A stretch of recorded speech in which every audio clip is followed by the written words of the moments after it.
Cuando el Señor Jesús ha resucitado, nosotros vivimos de dos, por decirlo así, resumiendo, dos promesas que Él nos entregó. Yo estaré con ustedes todos los días hasta el fin de los tiempos, y también yo voy a la casa de mi Padre, de vuestro Padre, de mi Dios y de vuestro Dios, a prepararles un lugar. La primera parte de la promesa, yo estoy con ustedes todos los días hasta el final de los tiempos, si bien está marcada por el misterio de la fe, es algo que nosotros podemos palpar más realmente, si queremos llamarlo así, más humanamente. Por ejemplo, en los sacramentos, yo estaré con ustedes todos los días hasta el final de los tiempos en mi cuerpo y en mi sangre. Y nosotros podemos comer su cuerpo, beber su sangre. Si no comulgamos, podemos ver la hostia consagrada, expuesta muchas veces para oración, etc. Yo estaré con ustedes para siempre en mi palabra. Nosotros podemos leer su palabra, podemos escuchar su palabra, podemos compartir y hacer oración con su palabra. Así lo podemos decir de cada uno de los signos sacramentales del Señor en medio de nosotros. Signos visibles que nos acercan a esa realidad invisible que es Dios. Pero ¿cómo acercarnos al misterio que hoy día se nos hace presente con las lecturas que hemos escuchado? La otra promesa del Señor: yo voy a la casa de mi Padre y de vuestro Padre, de mi Dios y de vuestro Dios, a prepararles un lugar. ¿Cómo nosotros podemos, por decirlo así, imaginarnos el cielo? ¿Cómo poder anticipar lo que nos espera? Porque si no, ¿cómo nosotros entonces poder, por decirlo así, entusiasmarnos con el cielo? Guardando toda la diferencia, pero si uno va a un paseo, o sea, uno lo invita y le dice, mira, vamos a ir a tal lugar, y uno al menos por fotos, porque alguien le contó directamente, se imagina cómo es ese lugar, uno tiene ganas para ir y descubrirlo y decir después, mira, efectivamente el lugar que me habían prometido era mucho más. Pero de la vida eterna, nosotros tenemos tan pocos datos así concretos en la Sagrada Escritura que nos puedan entregar directamente como para que nosotros podamos tener un signo sensible, nuevamente decimos, de esa realidad invisible que es el cielo. Esta encrucijada para nosotros se encuentra una primera respuesta en la lectura que ha dado el hilo conductor a todo este tiempo que hemos venido meditando: el pobre Lázaro y el rico Epulón.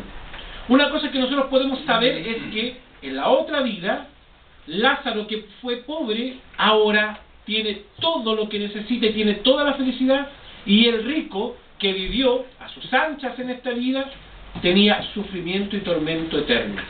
Por lo tanto, sabemos que lo que hagamos en esta vida tiene repercusión en la otra. Esa es una primera cosa. No da lo mismo como vivamos en este mundo para cómo será la vida eterna. Tiene una directa implicación.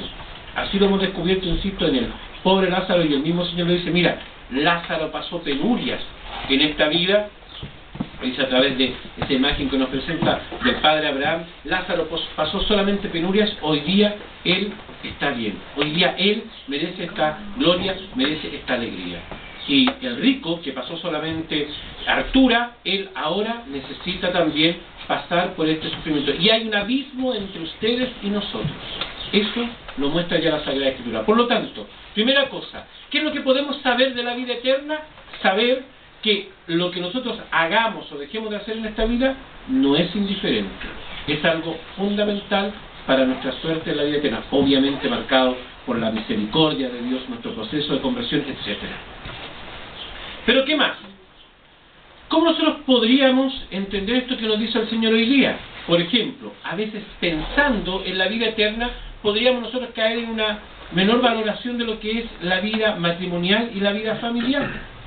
Porque incluso con este ejemplo que le ponen los saduceos aquí, un ejemplo mañoso, donde quieren ponerle una trampa al Señor, pero que nosotros también podríamos entenderlo mal, podríamos nosotros valorar poco lo que significa la vida matrimonial en este mundo. Porque dice, mira, en el cielo vamos a ser como ángeles, en el cielo ya nadie va a morir, y por lo tanto en el cielo ya no se van a casar. Así que esta mujer, que tuvo estos 7 maridos, en el fondo no va a ser esposa de ninguno. A lo mejor alguna de las aquí presentes, si le dijera, mire, usted en el cielo se va a encontrar con su marido, dirían, hoy prefiero no morirme, ¿no? Porque a lo mejor dijeron, pucha, una vez que ya me había librado, estoy bien. Pero otra a lo mejor si le dice, mire, usted no se va a encontrar con su marido, no se van a encontrar como marido y mujer, y dice, pucha, qué pena. Si yo a mi esposo lo amaba profundamente, entonces, si me dicen que lo que yo he vivido en este mundo tiene repercusión en el otro, ¿cómo entonces la vida matrimonial, la vida familiar que formamos no va a tener ninguna gracia? Y eso es algo que nosotros tenemos que preguntarnos. Insisto, nos cuesta preguntarnos porque pareciera simplemente como una fantasía o porque no tenemos de dónde tomarnos para acercarnos a la vida eterna. Pero aquí hay algo que es claro: esta vida repercutirá en la otra y por lo tanto nuestra vida familiar también.